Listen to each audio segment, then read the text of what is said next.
I'm mostly making this video to show Adam from the New Plague my setup because he helps me a lot with my music. This is my regular computer. This is where I work. This is where I play video games. This is where I research. This is just my main computer that, like most people have their personal computer, this is mine. I am logged in right now to my digital audio workstation, my DAW. That's in the same room, but it's a totally different machine that is only loaded up for music. So it's an older, well, it's not older, but it's a gaming machine that I don't have a use for a second gaming machine. So it's powerful enough to do whatever I need it to do. It's AMD Ryzen 2600 with 32 gigs of RAM, so I can load up all kinds of effects. So here is the DAW.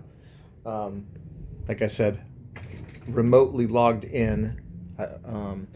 So here's where I come if I'm going to mix, if I'm going to compose. Here's my guitars. I just have one electric guitar and one bass guitar. Down here I have a subwoofer. Oh, that's where my cat eats. She's always with me, little whisper.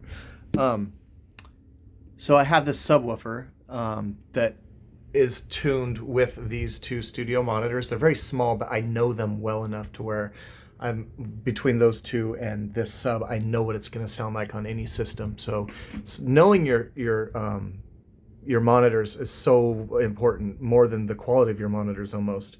So here I have down here, this is what's it called, a Line 6 interface, and that's just a 24-bit 4800 that I use for my guitar and my bass.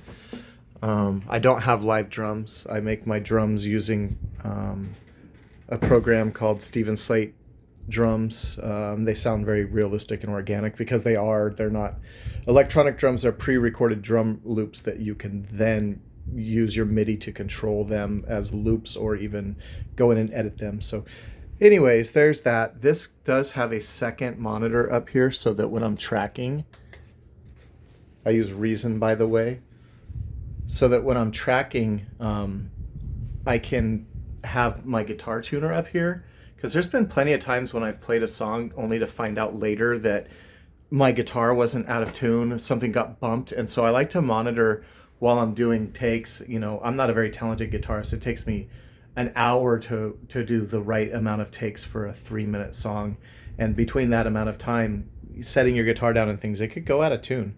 So I like to have my live tuner going on up there. Reflection is the name of my studios. So that is my DAW. It's powerful. This is all on a very small budget. This is probably less than $1,000 of gear for that computer, all the software which I own legally, and these two guitars. I bought this secondhand, and this is an off-brand, but I love that bass, even though it's a generic. It's so good. So everything put together on a budget for about $1,000. If you added it all up. There's my MIDI controller, Minilab 3, that I use for those gothic sounding keyboards. Again, controlled by that. So I do the recording here. The bulk of the editing can be done just sitting in the comfort of my own computer. Mixing has to get done here. And now I'll show you my vocal room next, the vocal booth. So like every other non-professional musician that has some resources, I have got my walk-in closet. Just, you know, clothes works as sound treatment when you don't have anything else. And so this is a good place that keeps me isolated, to where there's not a lot of sound coming in here. This is my master bedroom. You have to go through the master bedroom and then to get to this closet. So it's isolated from the rest of the house. And it's not just to keep the outer sound. I don't want people listening to me when I'm taking my vocal takes, and it really makes me more comfortable knowing that nobody can hear me while I'm trying out new things. And my wife is a backup vocalist, and neither of us are actual vocalists. This is just our hobby. It's really great to know that we're not being scrutinized while you're trying things out. Then you can go back and play it back. So that other computer is called Reflection, and this one's called Refraction, and this is like the daughter DAW. And let me turn this thing on. This is its own independent DAW, but it's hooked in through the network to the same project. So on the computer that you saw in my room, not my own personal computer, but the music production computer, that main DAW, you everything that we do goes to that. So when this computer, when I come in and do my vocal takes, I'm going to use this interface, but the information is going to get stored through my network onto that other computer. So everything is stored, whether I'm working on it on my main computer, whether I'm composing on it or recording the guitars or anything on the DAW itself, or if I'm, I guess, punching in the vocals from here, it all goes through the network onto that. So it's in one main place, and then I have a system where I back that up regularly.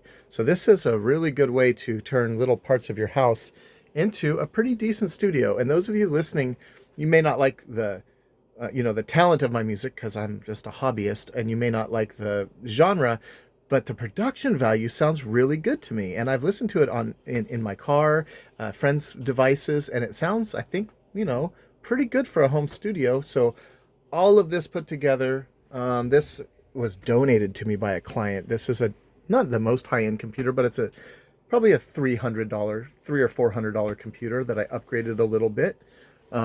This is a microphone. I tried using a USB microphone and it wasn't good enough. So this is the next step up. This is an AT 2035 Audio-Technica. So this is very much like the microphone that I used back with God Machine and my solo project, Chris Dead. This is the successor of that. And then this has its own interface as well. So anyways, mostly just to show my friend Adam from The New Plague, so that when I ask him for advice or help, he can get a visual of my sound setup and how it is I'm creating music. But also this could be helpful to anybody else that's starting out. You might not replicate this whole thing, but at least you'll know that you can do these sound things via remote desktop just using the built-in Windows RDC app. Anyway, that's it, and thanks for watching.